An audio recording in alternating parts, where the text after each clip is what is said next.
नमस्कार विद्यार्थी मित्रांनो, तुमचे स्वागत आहे आमच्या यूट्यूब चॅनलवर. आजच्या व्हिडिओमध्ये आपण बघणार आहोत नॅशनल वोटर्स डेवर विचारले जाणारे MCQ क्वेश्चन्स आणि त्याचे आन्सर्स.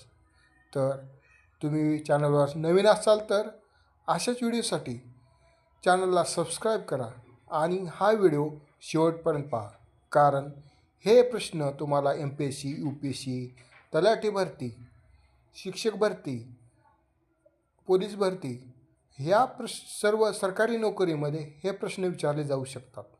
प्रश्न पहिला आहे, राष्ट्रीय मतदार दिन भारतात दरवर्षी कोणत्या दिवशी साजरा केला जातो? ऑप्शन ए आहे 15 जानेवारी, ऑप्शन बी आहे 25 जानेवारी, ऑप्शन सी आहे 26 जानेवारी आणि ऑप्शन डी आहे 24 जानेवारी. तर राष्ट्रीय मतदार दिवस हा 25 जानेवारी म्हणजेच ऑप्शन बी 25 जानेवारी दिवशी साजरा केला जातो.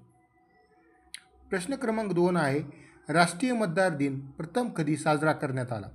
ऑप्शन ए आहे 2005, ऑप्शन बी आहे 2010, ऑप्शन सी आहे 2011 आणि ऑप्शन डी आहे 2015.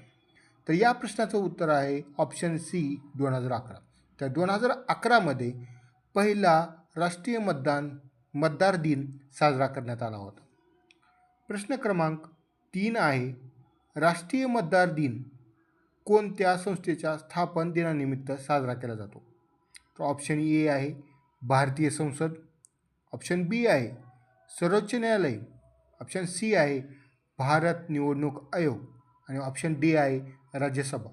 तर या प्रश्नाचं उत्तर आहे ऑप्शन सी भारत निवडणूक आयोग. तर भारत निवडणूक आयोग या संस्थेच्या स्थापन दिनानिमित्त राष्ट्रीय मतदार दिन साजरा केला जातो. प्रश्न क्रमांक 4 आहे, भारत निवडणूक आयोगाची स्थापना कधी झाली? ऑप्शन ए आहे 26 जानेवारी 1950, ऑप्शन बी आहे 25 जानेवारी 1950, ऑप्शन सी आहे 15 ऑगस्ट 1947, ऑप्शन डी आहे 2 ऑक्टोबर 1949. तर या प्रश्नाचं उत्तर आहे ऑप्शन बी 25 जानेवारी 1950. तर भारत निवडणूक आयोगाची स्थापना 25 जानेवारी 1950मध्ये झाली. प्रश्न क्रमांक 5 आहे, राष्ट्रीय मतदार दिनाचा मुख्य उद्देश काय? तर ऑप्शन ए आहे कर भरण्याबाबत जागरूकता, ऑप्शन बी आहे पर्यावरण संरक्षण, ऑप्शन सी आहे मतदार नोंदणी आणि मतदानाबाबत जागरूकता आणि ऑप्शन डी आहे स्वच्छता अभियान. तर या प्रश्नाचं उत्तर आहे मतदार नोंदणी आणि मतदानाबाबत जागरूकता. तर ज्या मतदारांचे वय वर्ष 18 वर्ष कंप्लीट झाले आहे त्यांना नोंदणी करण्यासाठी आणि त्यांना मतदानाबाबत जागरूकता करण्यासाठी राष्ट्रीय मतदार दिन आपण साजरा करतो. प्रश्न क्रमांक 6 आहे, राष्ट्रीय मतदार दिन विशेषतः कोणासाठी महत्त्वाचा आहे? ऑप्शन ए शिक्षक, ऑप्शन बी नवीन पात्र मतदार, ऑप्शन सी सैनिक, ऑप्शन डी शेतकरी. तर या प्रश्नाचं उत्तर आहे ऑप्शन बी नवीन पात्र मतदार. म्हणजे ज्यांचे वय वर्ष 18 झाले आहे अशा नवीन पात्र मतदारासाठी हा मतदार दिन विशेषतः महत्त्वाचा आहे. प्रश्न क्रमांक 7 आहे, भारतातील मतदानासाठी किमान वय किती आहे? ऑप्शन ए 16 वर्ष, ऑप्शन बी 17 वर्ष, ऑप्शन सी 18 वर्ष, ऑप्शन डी 21 वर्ष. तर या प्रश्नाचं उत्तर आहे ऑप्शन सी 18 वर्ष. तर 18 वर्ष कंप्लीट झाल्यानंतर तुम्हाला भारतातील मतदानाला पात्र ठरू शकता. प्रश्न क्रमांक 8 आहे, भारतात मतदानाचा अधिकार कोणत्या घटनादुरुस्तीमुळे 18 वर्ष करण्यात आला? ऑप्शन ए आहे 42वी घटनादुरुस्ती, ऑप्शन बी आहे 44वी घटनादुरुस्ती, ऑप्शन सी आहे 61वी, ऑप्शन डी आहे 73वी. तर या प्रश्नाचं उत्तर आहे ऑप्शन सी 61वी. तर 61वी घटनादुरुस्तीमुळे भारतात मतदानाचा अधिकार मिळाला आहे. प्रश्न क्रमांक 9 आहे, मतदान ओळखपत्राला सामान्यतः काय म्हणतात?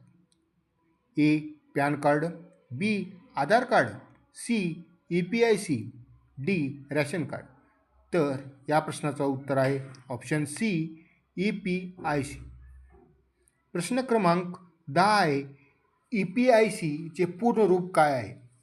ए election photo identity card, B electronic personal identity card, C election personal identification code, option D electoral public identity card. तर या प्रश्नाचं उत्तर आहे option A election photo identity card. प्रश्न क्रमांक 11 आहे भारतातील निवडणुका कोण आयोजित करते? ऑप्शन ए संसद, ऑप्शन बी पंतप्रधान कार्यालय, ऑप्शन सी भारत निवडणूक आयोग आणि ऑप्शन डी राष्ट्रपती भवन. तर या प्रश्नाचं उत्तर आहे ऑप्शन सी भारत निवडणूक आयोग. तर भारत निवडणूक आयोग भारतातील निवडणुका आयोजित करतात. प्रश्न क्रमांक 12 आहे भारताचे पहिले मुख्य निवडणूक आयुक्त कोण होते? Option A TN Seshan, option B Sukumar Sen, option C Rajiv Kumar, option D SY Qureshi. तर या प्रश्नाचं उत्तर आहे ऑप्शन बी सुकुमार सेन. तर सुकुमार सेन हे भारताचे पहिले मुख्य निवडणूक आयुक्त होते. प्रश्न क्रमांक 13 आहे मतदान यंत्राला काय म्हणतात? Option A ATM, option B VVPAT, option C EVM, option D UIDAI. तर या प्रश्नाचं उत्तर आहे ऑप्शन सी EVM. प्रश्न क्रमांक 14 आहे EVMचे पूर्ण रूप काय आहे? A electronic voting machine, B election voting method, C electoral verification machine, D electronic voter management. तर या प्रश्नाचं उत्तर आहे इलेक्ट्रॉनिक वोटिंग मशीन. प्रश्न क्रमांक 15 आहे VVPATचे पूर्ण रूप काय आहे? A voter verified paper audit trail. तर या प्रश्नाचं उत्तर आहे option A voter verified paper audit trail. प्रश्न क्रमांक 16 आहे भारतातील सार्वजनिक निवडणुकामध्ये मतदानाचा अधिकार कोणाला आहे? ए सर्व भारतीय नागरिकांना, बी 18 वर्षावरील नोंदणीकृत भारतीय नागरिकांना, ऑप्शन सी फक्त सरकारी कर्मचाऱ्यांना आणि ऑप्शन डी फक्त पुरुषांना. तर या प्रश्नाचं उत्तर आहे 18 वर्षावरील नोंदणीकृत भारतीय नागरिकांना. तर अशाच लोकांना भारतीय सार्वत्रिक निवडणुकामध्ये मतदानाचा अधिकार मिळतो. प्रश्न क्रमांक 17 आहे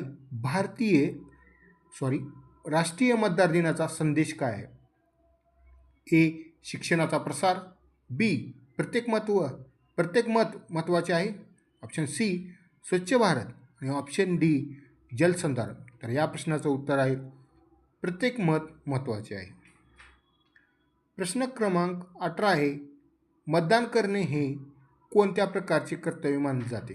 एक आर्थिक कर्तव्य, बी सामाजिक आणि लोकशाही कर्तव्य, ऑप्शन सी धार्मिक कर्तव्य, ऑप्शन डी वैयक्तिक छंद.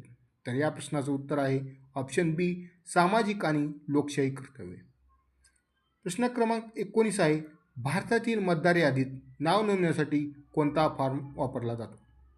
ए फॉर्म 6, बी फॉर्म 10, सी फॉर्म 12A आणि डी फॉर्म 16. तर या प्रश्नाचं उत्तर आहे ऑप्शन ए फॉर्म 6. प्रश्न क्रमांक 20 आहे राष्ट्रीय मतदार दिन 2026मध्ये कोणत्या क्रमांकाचा राष्ट्रीय मतदार दिन साजरा केला? ए 14वा, बी 15वा, सी 16वा, डी 17वा. तर या प्रश्नाचं उत्तर आहे ऑप्शन बी सी 16वा.